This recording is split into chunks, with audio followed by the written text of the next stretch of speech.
Hi, it's January 21st, the 10th day of the legislative session. It is WA Member Lobby Day. Today, educators came to Olympia to speak to their representatives about issues that are important in their classroom, for their students, and for their community. Today, we are going to learn how to create a message to use for advocacy with your representatives. First, start by introducing yourself and explaining why you're a credible messenger.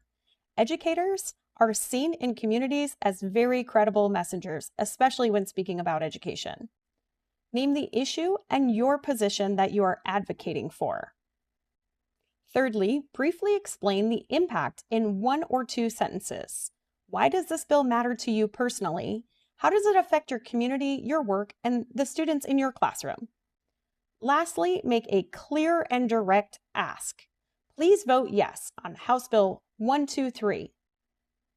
Legislators appreciate clarity as it tells them exactly what you want. Earlier this week, child care workers from SEIU 925 came to Olympia to share their message of advocacy for child care in Washington State.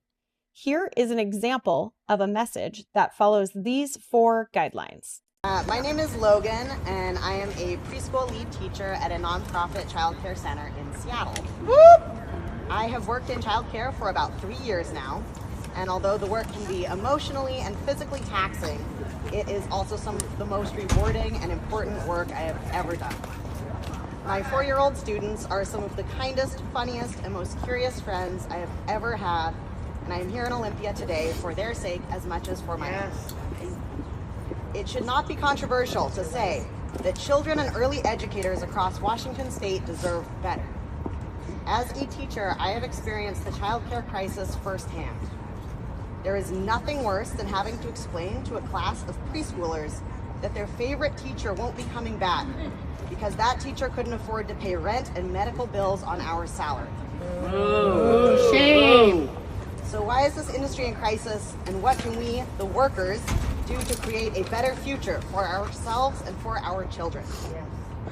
The costs are too high for working parents, and there's a shortage of quality care centers and early educators to staff them. Funding cuts, low wages, high turnover, and short staffing are driving this crisis.